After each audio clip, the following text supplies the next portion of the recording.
is Kaylin Fields, and today I'm going to be telling y'all why y'all should stop dating y'all's phones.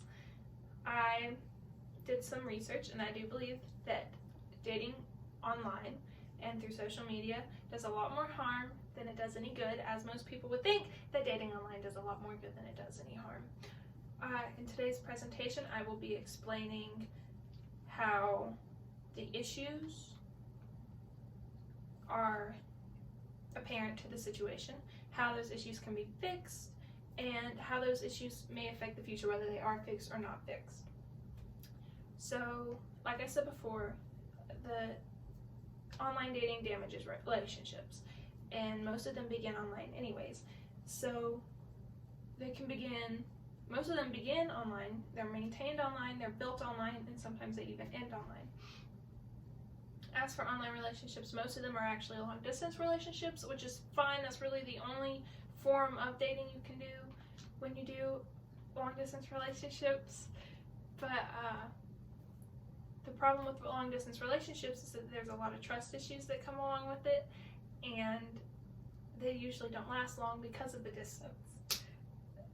Another way of how with it beginning online and it damaging, is that the connection between the two parties is almost from the very beginning completely virtual. It's temporary. It's based off of the personas that you portray on your screen. It's not as you are in person, and it also dissipates the awkwardness of asking someone out, because it can still be awkward online, but after you've asked them out, you don't have to worry about them again if they reject you, because you can technically just block them and then never talk to them again.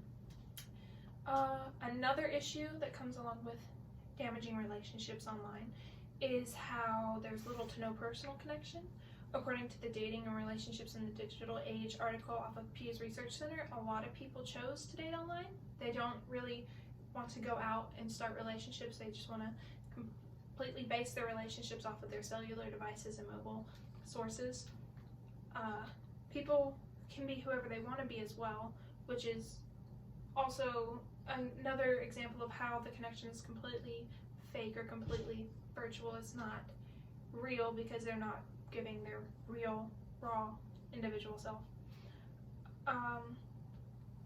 Another point that damages the relationship that has to do with how the online dating is terrible, but it's also about how being on your phone in person damages a relationship, because a lot of people will argue that they like to be in person when they date, that they actually do participate in going out of their way to get off of their phone and go on relationships, but when they're actually with their partner, they're usually on their phone all the time. According to Time magazine, in the article How Your Smartphone is Ruining Your Relationship, they can't put the phone down during the date or interaction or just get together that they're at together. But people do have their reasons for these issues that they think are positive. It's easier to communicate through the cellular devices. A lot of people actually choose to do online dating, like it's majority, and there's also screen confidence. Some studies have shown how people should change their habits, but they won't listen.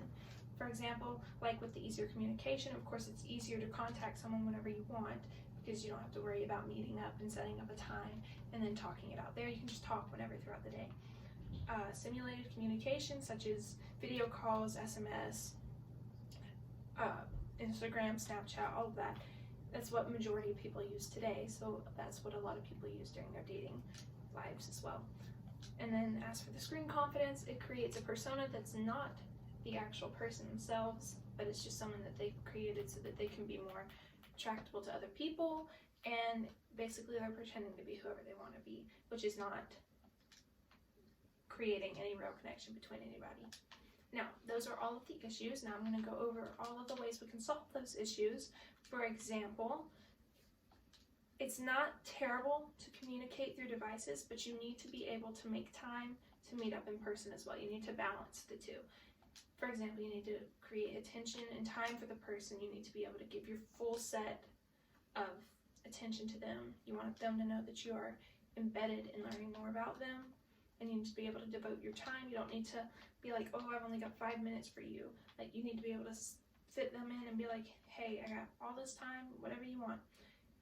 And then, for example, for how you can give your attention and time, you need to put the phone down, like I said before, because bringing up the phone and being on your phone during the day or the interaction that you have between the other person is a terrible way to build that relationship, because it's just going to bring it down. And then as for devoting your time, some people don't know any dating ideas, and there's a lot of sources that you can get that off of, like on the Conversation Starter World, the article 200 Dates Ideas. They have a few dates, but you can also get other apps, and you can even ask other people that do interact in person for what ideas they have to come. So those are the issues and ways to solve them. I'm going to talk about the future, what would happen if you did and if you didn't solve those issues. For example, if you didn't solve the issues, just like we are in now, we are in a turmoil of going completely downhill in personal and physical interaction with other people during dating. So we're just going to continue to do that, and eventually everything's going to go completely virtual, and we're going to lose our personal touch with being in person, and our character that we build with that person is going to be all online. Now, if we were to change that, we would gain back the connection that we've lost, and we would be able to build. And a lot of people nowadays that are completely lost in their relationships would be able to understand why they're lost, because being online doesn't actually give you any credit or beneficiaries to building on top of a relationship. Some pros that I found about changing for the future is like how much time does the average person spend on their phone from Commando Tech. A lot of people have a bunch of screen time on their phones, and if they take time away from their screen to go and date in person, not only is that helping build their relationship, but it's also getting screen time away from them, from their phone.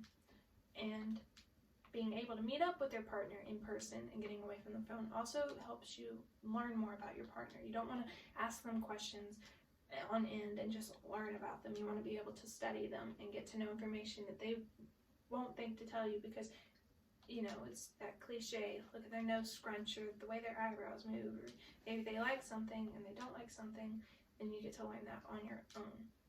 And it's very satisfactory.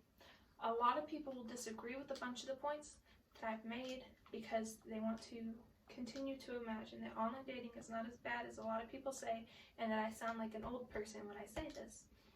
They say that online dating is more convenient and cheaper. Yes, it is convenient to text someone, to communicate with them, but that doesn't need to be your sole purpose of communication. You can still meet up and communicate. And going on dates doesn't have to cost anything at all. You can literally go to a park and just sit down and talk, and that's basically what you're doing on your phone, only you're outside and you're face to face and you've got that real connection with them. Some people argue that dating online is the same as dating in person and that there's literally no difference. But like I said before, dating online gives you temporary emotions and connection, and it doesn't give you the satisfactory effect of being in person with that person. So you need to also learn to put the phone down, because authenticity is getting lost, and we're losing that special touch of just being able to connect with each other. And a lot of teenagers and younger people are going to grow up and they're going to think that dating is all about being online, and they're not going to understand why Hallmark movies make relationships look so easy, but in real life it's not as easy as we like to think it is. So in conclusion, basically we just need to stop using our phones as a dating portal. You can communicate all you want, to set up dates and times to meet up, so that when you get in person you can actually communicate and you can actually get face to face and you can actually build that relationship in person. You also need to date with real emotions, character, and connection, which you can't get through the phone. And then online dating is not the worst, and sometimes it is the only option for some people, like for long distance relationships. But that doesn't mean that everyone needs to do online dating, because there's no point in dating online if the person's like 15 minutes away from you. You can meet up at a local Subway or something, but you don't want to lose that personal connection. Thank you for listening to my speech.